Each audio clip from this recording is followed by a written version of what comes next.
Hey guys! Hello? Hey guys, Frank Fulci back again. This time I am not doing a haul video, but I'm actually doing a wrap-up video for the month of November. I did a little readathon. If you saw in the beginning of the month, I had made a video. That was my TBR list, to be read. A stack of books that I plan on reading for the month of November to, participate in this Evil-a-Thon is what it's called. It's by another YouTube user, Kasha in Bookland is her name. I'll go ahead and link my first video in the description below. I'll link her video, which you guys can see, tells a little bit about the Readathon. And I'm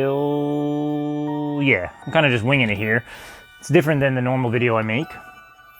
So let's go over what I read in the month of November. I didn't think I was going to be able to make this video for a little bit here, but I just got back from this Thanksgiving vacation. I was away with my family for a few days. We got a lot of snow coming, so I came back a little, day earlier than I had anticipated. So I figured I'd get this video in. I just got home about 20 minutes ago, jumped in the shower, and here I am. So yeah, a little impromptu video. I hope everyone had a great Thanksgiving day and weekend, and we have one more day. So hope you guys are enjoying it. Anyway, let's get into this. So this Readathon had a bunch of challenges to it. Now I didn't fulfill all the challenges. I'll go over which ones I did, meet the requirements of. Let's say, first one was let's go over the books and then I'll see what challenges I got. So the first book I read was actually a short story.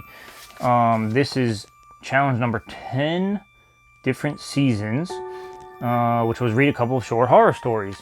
So actually the first story I read, now again guys, this was about a month ago that I read some of this stuff, so my descriptions and my summaries and things aren't going to be the best, but I'll just tell you what I thought of them and what I remember at least. So the first short story I read was called Twilight at the Towers, and it was at the end of this Clive Barker book, which is the main story in this book is Cabal, which is the basis for the Nightbreed movie. And at the end he has a bunch of short stories in here. So I had already read a couple before November even hit and before this readathon was a thing. So I had a couple left. I planned on reading 2. I only got to the 1 because I was kind of burnt out on Clive Barker at the time. And the one I read wasn't that enjoyable. So Twilight at the Towers is about, it's like one of these double-crossing spy versus spy type stories. At least that's what I got out of it. It was like 40 pages long, and it's about a KGB agent and a British spy, and they both turn out to be werewolves. So that's the horror twist.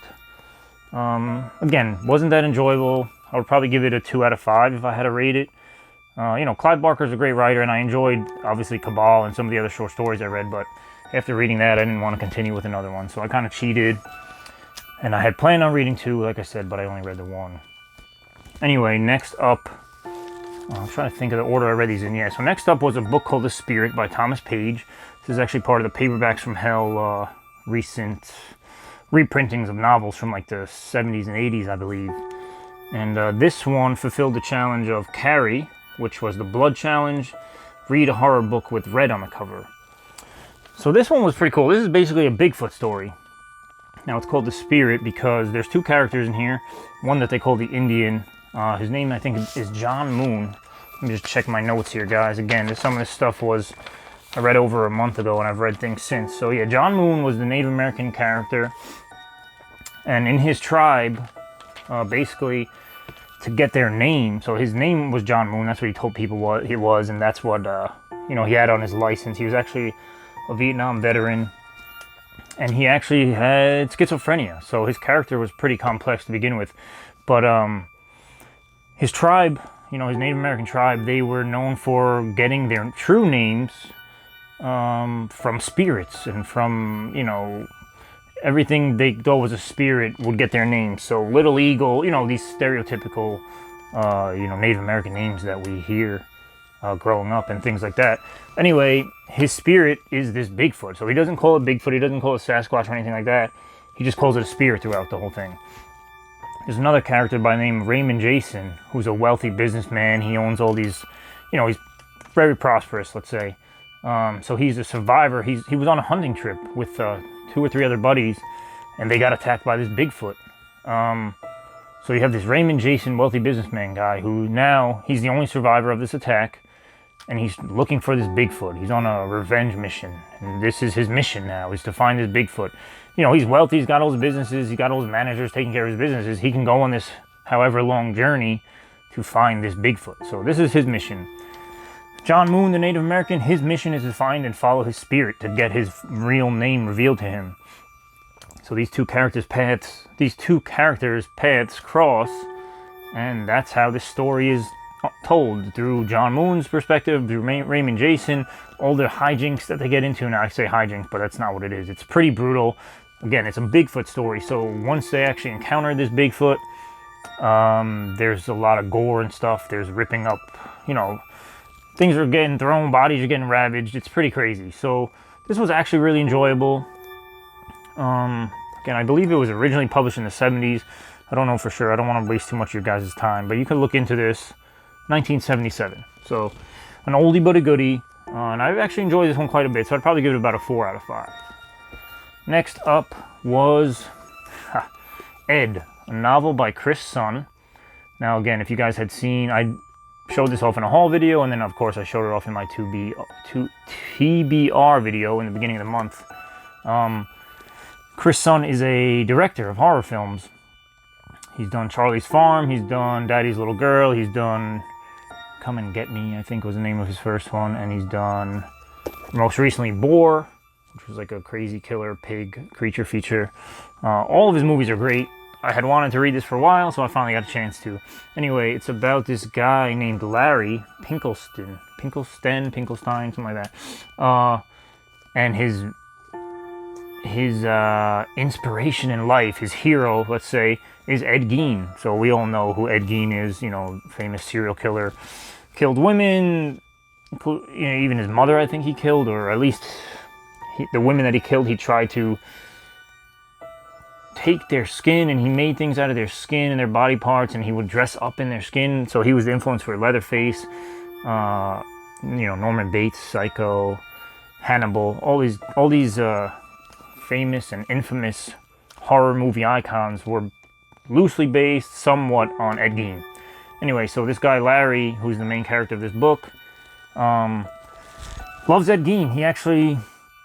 This guy is pretty messed up in the head, as you would imagine, and he speaks to Ed. So Ed comes to him in visions, and he basically treats Ed like he's in the room. So he's always trying to impress Ed, and he's killing these people, and he's making things out of the body parts like Ed Gein would. So a lampshade out of skin, and a belt out of human nipples, and all sorts of crazy shit.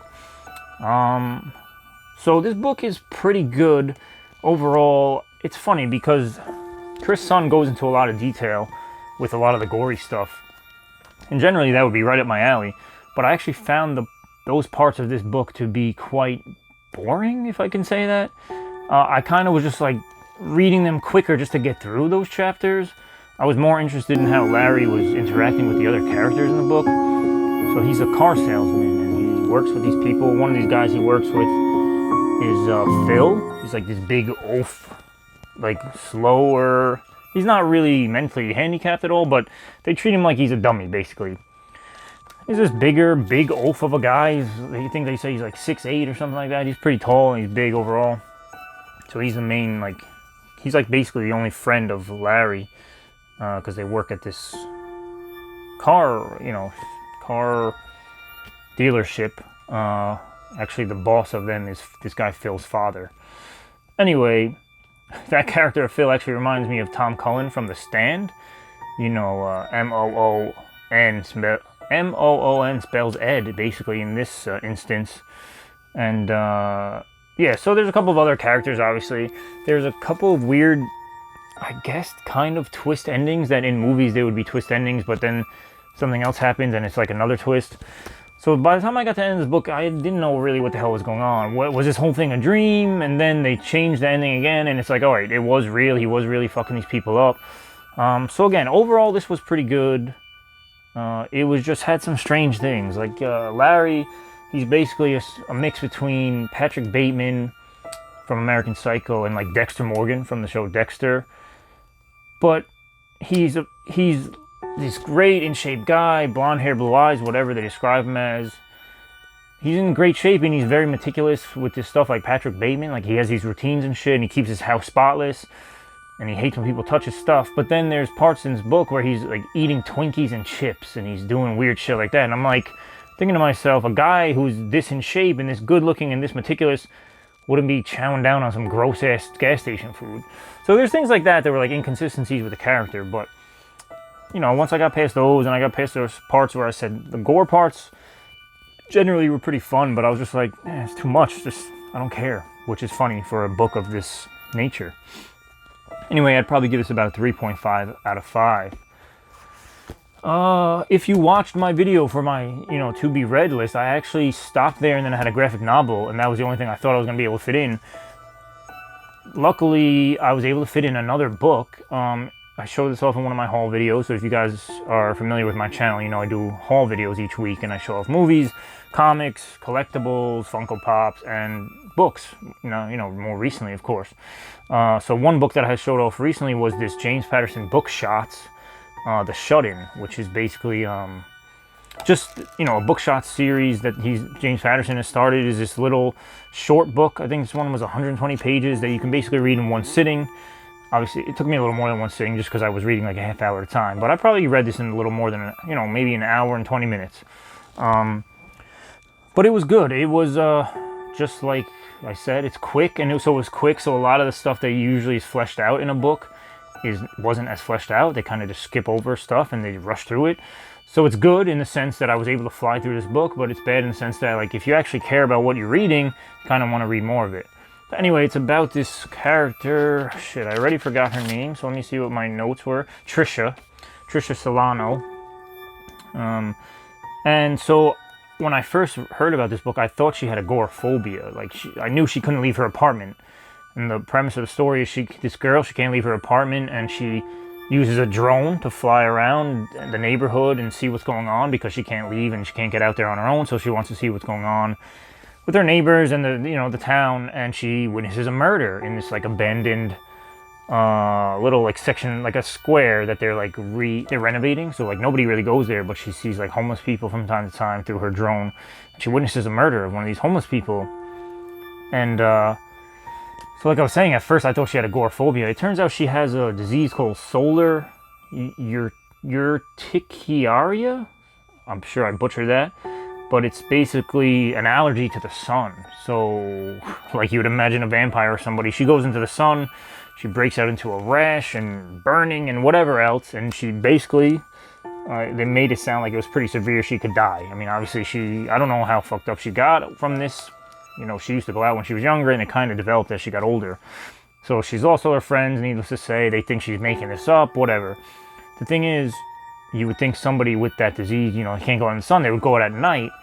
She also apparently, because of this now new social anxiety and all these things that she has a crippling fear of the dark.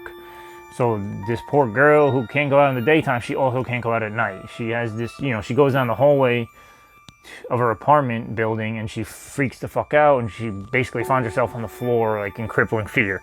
So she, has to run back into her apartment, whatever. So, whatever, she witnesses this murder, and then the premise of the story is the cops don't believe her because they think it's a joke. Like, oh, you have this drone, her first drone crash lands on a roof and she can't get it, doesn't have any footage to show the cops. She gets another drone, this woman who's the murderer, who actually murders people with a freaking arrow, like a bow and arrow crossbow type thing through her arm. Like, she has it up her sleeve, basically. So this woman sees a second drone because she hears a buzzing above her and shoots the freaking drone. So now the second drone is gone. Trisha ends up getting a third drone. And, the story rolls on. I don't want to spoil every single thing. But, again, quick read, good book. The ending was pretty cool. I want to say it was kind of predictable, but it wasn't, which is funny because in this short book, you would think you'd catch on pretty quickly because there's only so much going on. But it was pretty good. It was pretty good. I'd probably give that about a 4 out of 5. So, not bad. And last but not least, like I said, there was a graphic novel that I had thrown in there. Now, this is Harrow County, written by Cullen Bunn. This is actually volume 4 of the series, a hardcover book. This is the library edition, so it has this, so it's oversized. It's not the normal size of like a comic book. So the art is nice and big, and you get to see better. It has this like cool like ribbon as the bookmark, so that's part of the library editions. You know, cool slipcover, dust jacket, whatever you want to call it. We used to call them movie slipcovers, but nice dust jacket. Anyway, since this is volume 4, obviously the story started a while ago, so I don't want to get too bogged down by details, but it's basically about a girl named Emmy who is like reincarnation of a witch from back in the day of Harrow County, like the history of Harrow County around the time of the, you know, crazy witch trials and all those things centuries ago. And so Emmy is this young blonde-haired little girl who basically has these powers, and she can control these creatures which they call haints. So they're like spirits and creatures and weird beings and things throughout the county and these towns and stuff. And so, you know, she has, in this volume, again, I don't want to get too in depth because I'd rather you guys read these things on your own, because the story is great. The artwork by Tyler Crook is amazing. There's other artists thrown out throughout the series in the earlier volumes, but Tyler Crook is the main illustrator for these. I would love for you guys to read these because they're awesome stories and the artwork is amazing. But in this particular volume, a character comes back. It's Emmy's sister, goes by the name of Cammy. So she's like a twin sister, but she's the reincarnated witch as well, or so they make you think. And there's other witches and these haunted, godlike beings and things like that. So it's pretty cool. Again, I love the artwork. I love the story. I don't want to spoil too much, but just know that it's definitely worth your time if you love horror, and especially if you love comic books and stuff and you haven't checked this one out. Cullen Bunn has done a lot of other horror books. He's currently writing countless titles. I don't even know. He does stuff for Image. This is from Dark Horse Publishing. He's doing stuff, you know, he's done Deadpool and stuff for Marvel. I'm sure he's writing a couple Marvel books at the moment. I think he's writing Manor Black, which is another title for either Image or Dark Horse. Anyway, great writer, great story. This was the final volume in the story, so that series is over for now. If they, you know, they may bring it back eventually, like a spin-off or something, because there's other characters they can talk about. There's another, you know, Emmy's best friend. Her name is Bernice. She's not a witch, but she gains power, or, you know, she learns how to like fight off other witches. So technically, she becomes a witch in a sense that, you know, she has potions and she knows these spells and things. But she was not born a witch, in other words. So anyway, that's it for my Read-a-thon, my Evil-a-thon of Kasha in Bookland. I'm glad I got this extra book in, this book shots. I went away this weekend, like I mentioned, and I actually brought a couple of other things to read with me. But, you know, being in a single house with like 15 of your family members doesn't, especially mine, which is a big Italian, loud family, it doesn't really leave much time for reading, especially quiet time that you need. So I didn't get any more reading done, but I'm happy with this little stack I had here. I think I did read some other things throughout the month, a couple of, you know, random comic book issues here and there, but I didn't want to include that here. But anyway, guys, so yeah, I had mentioned the one challenge I fulfilled, which was the scary story one. Another one was Carrie, the blood challenge. I think I had mentioned that. Read a horror book with red on the cover, so that was the spirit, and also the shut-in. The Dead Zone, which was the undead challenge. Read a book about an undead creature or person. That technically is Harrow County, because I said there's a lot of creatures, what they're calling haints. Bag of Bones, which was read a horror thriller about a murder or serial killer, and that was Ed. And there's a whole bunch of other challenges that I didn't get to, but read a book over 400. I don't think any of these were over 400. Actually, Ed might have been. Nah, Ed wasn't quite over 400. Anyway, I'll put the list of the challenges down below so you can see what they were. But yeah, thanks for watching, guys. This, like I said, this was a video I'm not used to making. Figured I'd throw it up there, especially because I had done the one earlier in the month. And I wanted to give you guys my progress and what I thought of the books. So thank you if you were one of the few. I know I didn't get a lot of views on that last video because you guys are used to seeing me unbox and haul stuff. But whatever, that's not your thing, you know, reading. If you're not into reading or whatever, I understand. But if you did watch it, hopefully you watched this one. And hope you guys liked it, man. Hope you guys are okay with me doing some different stuff from time to time. it was fun. I'm gonna continue reading. I have a couple other books. I have more Stephen King and stuff coming in. I have a new Joe Hill book that I want to read. It's new to me. It's not a new book, but anyway, a bunch of more reading I'll be doing, but I'll probably be talking about that in a couple of whole videos coming up if I get new books and things. So thanks for watching, guys. Leave a comment down below. Give me the thumbs up. Subscribe if you're new to my channel. If you like watching people collect, it's a great channel to, you know, be a part of. I do a lot of hauls. I have a nice little following going in the comment section.